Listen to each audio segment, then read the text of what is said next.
Hi guys, this is a little challenge section or extension section on the quadratic formula, which is something you may have heard of, but this brings in a little bit of kind of like a fourth method that we really didn't look at. This is kind of your backup. It works no matter what the equation looks like.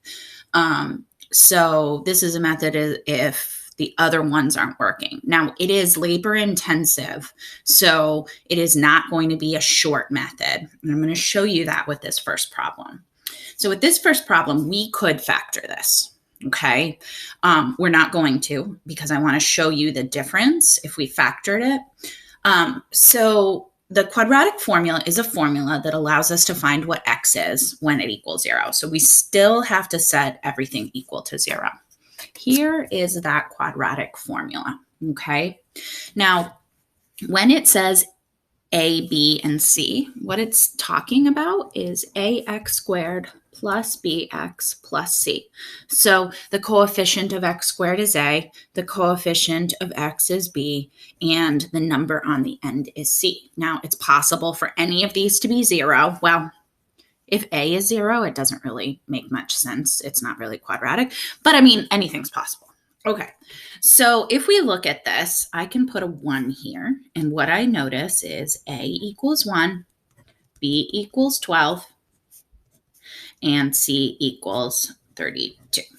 Okay, so now I'm going to use this equation, and I'm going to plug things in for it. So the equation, I'm going to write it down. B plus or minus the square root of b squared minus 4ac. And this is a nice little like kind of bonus activity, is to take a look on Google if you wanted to meet and talk to me about it. Where does this equation come from? Because it does very much come from the original equation, okay?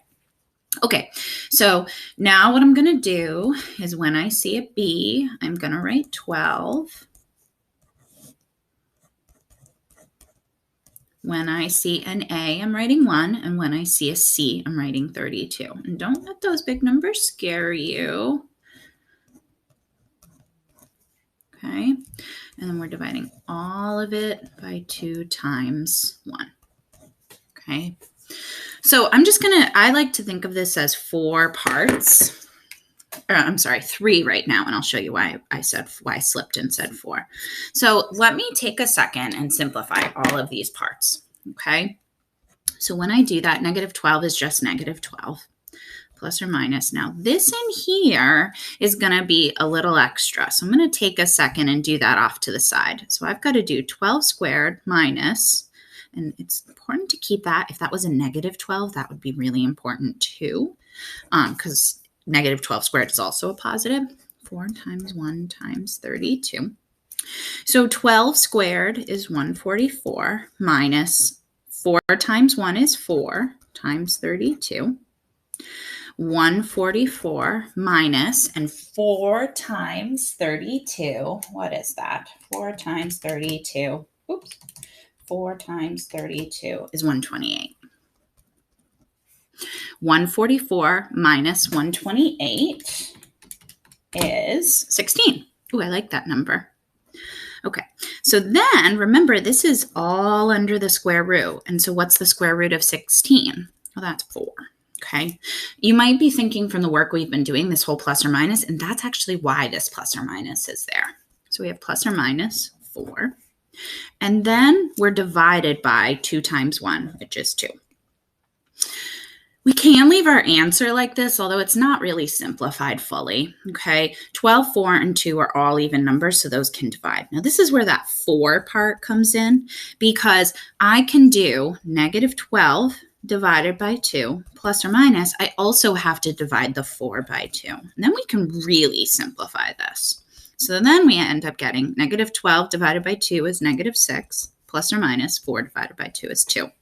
Now, I could leave it like this, or because they're nice numbers, negative 6 plus 2 is going to be negative 4, and negative 6 minus 2 is going to be negative 8. These are really nice because then you know exactly where those values show. Oh, sorry, guys. That's what you were missing. Sorry about that. Okay, so there's video 1.